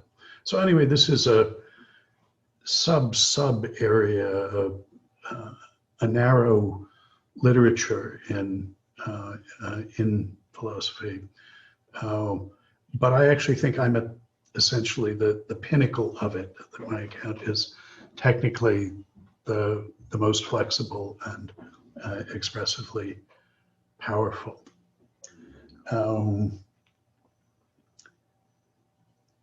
The way this comes up in Hugh's essay is he's struck that some people argued for object naturalism, for the importance of location and placement problems, by appealing to semantic minimalism, to deflationism. And he wanted to say, and this is the theme of both of the essays that we were principally looking at this week, that actually semantic deflationism counts the other way. First of all, it is itself an exercise in subject naturalism. That is, these minimalist accounts, instead of saying what the truth-making relation of truth claims is in naturalistic terms, explains how we use this expression, how if you can use non-semantic vocabulary, you can extend that to add notions like truth and reference. But that second, it blocks a move that says, look, these claims that you're making in whatever the problematic discourse is, they're truth evaluable. So it's in order for us to ask what the truth makers of them are. And what I think is going on here when the dust settles is that Quine had talked about semantic ascent. So I can say snow is white, and we can ascend one level and say, and snow is white is true. And we haven't actually said anything more than snow is white. He's saying it's a sort of empty assent. It looks like you're saying something more, like you're attributing some property to the sentence, but really you're just doing what you were doing when you said snow is white. That was the thought. And Price thinks that people are invoking this, and I mean, maybe he's right, not about Jackson, but maybe about some of them, that they say, well, we say the same thing about semantic descent, that anytime you say something in your vocabulary, snow is white, patience is a virtue, you're saying something that's truth evaluable, and we just want to know what the truth makers of that are, because you can say, is it true that patience is a virtue, or it is true that it is? Well, what makes that true if it's true? And what I think is going on is that minimalism about truth can be used to argue for declarativism. So it is a way in which all declarative sentences get put in one bucket, in that you can use truth talk with them. If it's a declarative sentence, then you can use it as the antecedent of a prose sentence. If you take for granted semantic descriptivism, global descriptivism, that is, that the way to understand that the semantic model is the model of description, of representation, then the combination of declarativism that says all these things are in the same box semantically, with a commitment to representationalism as the semantic model, that's going to yield an object naturalist picture. Hugh thinks that that he can block that move by blocking the view that semantic minimalism commits you to the package of declarativism and descriptivism. My terms, but his concepts. The trouble is, no one was ever explicit about the crucial transition, the one that's really at issue, between the declarativism and the descriptivism. And so I think his counter arguments don't really cut against the object naturalist in the way he hoped that they did. In the end, what he can say is, well, you can't argue for object naturalism by appealing to semantic deflationism. And I think that's right, that deflationism doesn't get you anything more than the declarativism part. It's a respect in which all declarative sentences go in one box, but it doesn't take you anywhere to saying, so we have to use the same semantic model, and that should be the descriptivist representationalist model. So there's a sense in which I think he sort of misfires here. But there was another point that he wanted to raise, which I think is interesting. It's an interesting issue. My advice to his younger self would be to restrain himself and not have tried to address it in this essay. But it does bear on the object naturalist. And that is that, as we said earlier, among potentially problematic discourses, ones that are not already part of the preferred naturalistic vocabulary, semantic vocabulary, which is not one of Blackburn's 3 M's, he's a deflationist about semantic vocabulary, but not an expressivist about it. We'll see more about Blackburn later on. Semantic vocabulary plays a special role. And you can see that if you think about Wittgenstein worrying about whether he could give a picturing semantics for the concept of picturing, for the semantic relation that he had. If you're an object naturalist, then you're committed, as Price rightly observes, to global semantic representationalism. That's what raises the location and placement problems, the assumption that you're describing the world as being some way, and we want to know what that way is. We want to know how you're representing the world as being. Those are going to be the truth makers of your claims. They're committed to there being some relation of representation, of fact stating on the side of sentences, but focus for a minute on the reference relation of the singular terms, or of the predicates and relational terms. There has to be some relation that's the same relation between a name and its bearer, Fido, and the dog Fido. That's the reference relation. And is the relation between refers and some relation between Fido and Fido. That is the very same relation of reference that there is between Fido and Fido, or if you worry about the relational thing, between heavier than and the relation of being heavier than.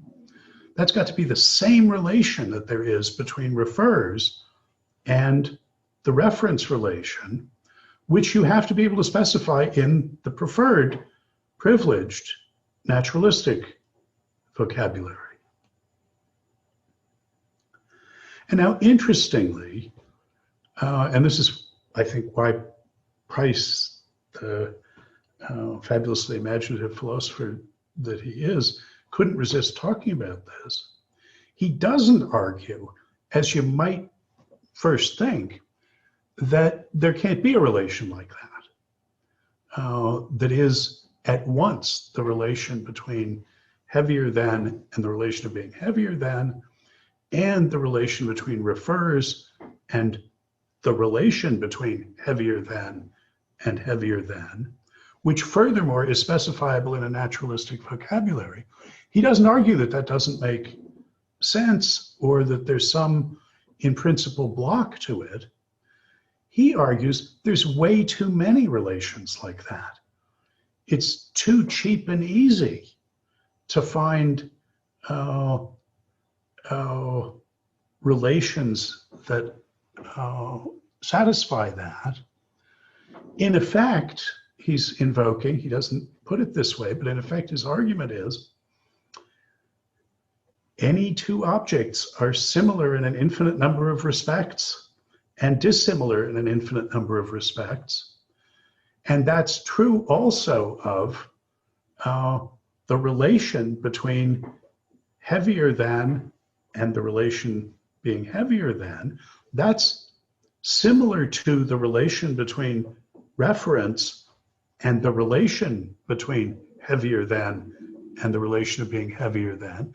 It's similar to it in an infinite number of respects and dissimilar to it in an infinite number of respects. So we're not picking out one out of all of those respects of similarity as the reference relation. Well, I said, I think this is a really interesting question, what the rules of this game are, what constraint is put on it by you're restricting the vocabulary that you can use to specify a privileged relation between these relations. It's a kind of self-referential relation. Can you restrict that vocabulary in such a way that you do get a unique one? And this is, Price is right that this is a commitment that object naturalists have to take on, because he's right that object naturalism presupposes the representational model, that what you do with the vocabulary is describe how things are, state facts. To do that, you have to refer to objects. So there is a representational relation. That's what we're going to do our semantics in terms of. And they're committed to specifying that in their preferred privileged naturalistic vocabulary. And he's arguing briefly and telegraphically, but he's arguing that that can't be done, not because there isn't one, but because there's way too many, and that they don't have the conceptual resources to pick out a unique one. Now, obviously, what you say about that relation is critical for what you will count as an adequate answer to a location or replacement problem. So Hartree Field, for instance, thinks that relation that holds between heavier than and the relation heavier than, and between refers and the relation of reference that holds between heavier than and the relation of being heavier than, has to be a causal one. That only things that we causally interact with are we capable of referring to.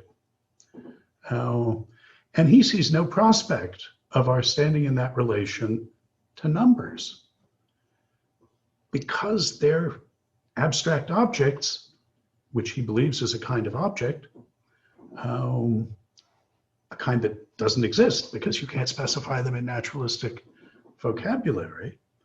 But that's why he has to engage in this heroic sort of heavy lifting of trying to show how you can do fundamental physics without committing yourself to the existence of numbers,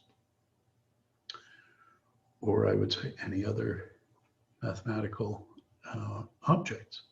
But even if you don't take this hardline causal stance, whatever vocabulary restrictions you do put on your privileged naturalistic vocabulary, it is going to be crucial for assessing what counts as an adequate answer to a placement or a location problem. Now, Price is suggesting there's you can cut the Gordian knot by being a subject naturalist. And the connection between the second half of this course and the first half of the course is, I think this is a really good way to understand what pragmatism as a form of anti-representationalism was all about. It's saying, let's just get clear about discursive practice, about what we're doing in talking and thinking, and the anti-representationalism that Rorty is committed to throughout his career, moving from one argument against it to another, is saying using that semantic model, which gets you the object naturalist question, just raises pointless puzzles about the kinds of things that could be probabilistic facts or normative facts or facts about intentional directedness or about reference, in cases where it's pointless because there's nothing mysterious about the practices of using these expressions. Think about the counting case. Now, I think there's a huge divide in contemporary philosophy between people who don't see an alternative to the object naturalism and those who do. Mostly those who do are thought of as allying themselves with the later Wittgenstein. And this is one of the reasons if you're Tim Williamson, you think Wittgenstein isn't even a philosopher, really. He's not asking any of the serious questions. And people who are inspired by that are because real philosophy is too hard and they want to do the easy thing that Wittgenstein's doing, whatever it is. And the Wittgensteinians are thinking, guys, the questions you're asking don't in the end make sense. There's 3 layers of presuppositions that are false, that stand between the real questions about our discursive practices and the metaphysical questions that you're asking about, well, the one that the early Wittgenstein saw about negative facts and conditional facts. I mean, it's I don't know whether it's an irony or whether it's the cunning of reason working itself out, that the achievement that let Wittgenstein write the Tractatus was realizing that he didn't need to tell a picturing story about one kind of crucial vocabulary, logical vocabulary, that had a different function. Its job was not to picture the way the world was, but to combine pictures of the world in a distinctive way. What the later Wittgenstein realized was, yeah, and there's 63 other things that vocabularies can do. And if you list all the 63 for me, I'll show you another 63. That the idea that what language is for is describing things or stating facts, that's just a bad idea. That's one thing we do. It may even be an essential thing that we do. Price is even going to deny that, as we'll see. But at any rate, as a global model, no, we don't need it. And so I think this is a huge methodological divide in contemporary philosophy. There's a non-trivial sense in which it's a generational divide. When I grew up philosophically, the center of philosophical engagement was philosophy of language. Let's figure out how the language works. Now, that was thought of in representational semantic terms. David Lewis was my teacher in philosophy of language, rather than in the Rortian pragmatist terms. But philosophy of language has become a much more marginalized specialty. Yes, that's one thing you could care about, the way you could care about philosophy of mathematics, but analytic metaphysics, now that's a central philosophical concern, and it's pure object naturalism, or maybe they're dividing through by the naturalism, what is the preferred vocabulary in terms of which you need to specify the truth makers of everything that's actually talking about what's real. Maybe it isn't, as it was for David Lewis, the vocabulary of fundamental physics, but nonetheless, you've got a privileged vocabulary, and you want to know how to specify in that privileged vocabulary what you're referring to and what the truth makers are of your claims. Maybe that vocabulary, as for Lewis, has terms to refer to the ultimate subatomic particles, and everything else to be respectable has to be constructible as a mereological sum of that. It's not exactly a naturalistic privileged vocabulary, but it's still an object rather than a subject a picture, a representational picture in which your privileged vocabulary is specifying what we're talking about and the truth makers, rather than specifying what we're doing in talking about them. So as I say, I think this is just a huge divide. And if you take away nothing else from this course, it's that this is an alternative you've got to worry about. Even if your response to it is, actually, I like both games. Would be glad to do the one on Mondays, Wednesdays, and Fridays, and the others on Tuesdays, Thursdays, and Saturdays. Still, they're very different things to do, and they involve different collateral commitments. So here's an example of it's a meta-philosophical point, really, but it's deeply connected to substantive philosophical points.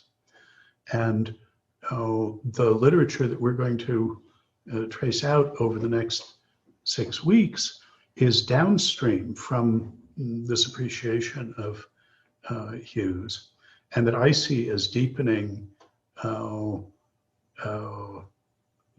the pragmatist side of things and deepening our understanding of the relation between them. So, okay. I will point out that I shifted around what I asked us to read for next week. And this is basically because I found that I could get a PDF of the second one of Hughes' Descartes lectures. The first one is a lightly rewritten version of the piece we read here. And I had sort of wanted to read the other one, but just couldn't find it. So I did. So that's from, well, anyway, it's after this, and upstream of most of the other things that we'll be reading. So some more Price, then Blackburn, and then this multi-sided sort of argument, much of which comes out of the series of Sydney conferences that I mentioned. But I think it's a conceptually rich literature, and that we're now in a position to benefit from it. Okay, well, that's what I have for this week.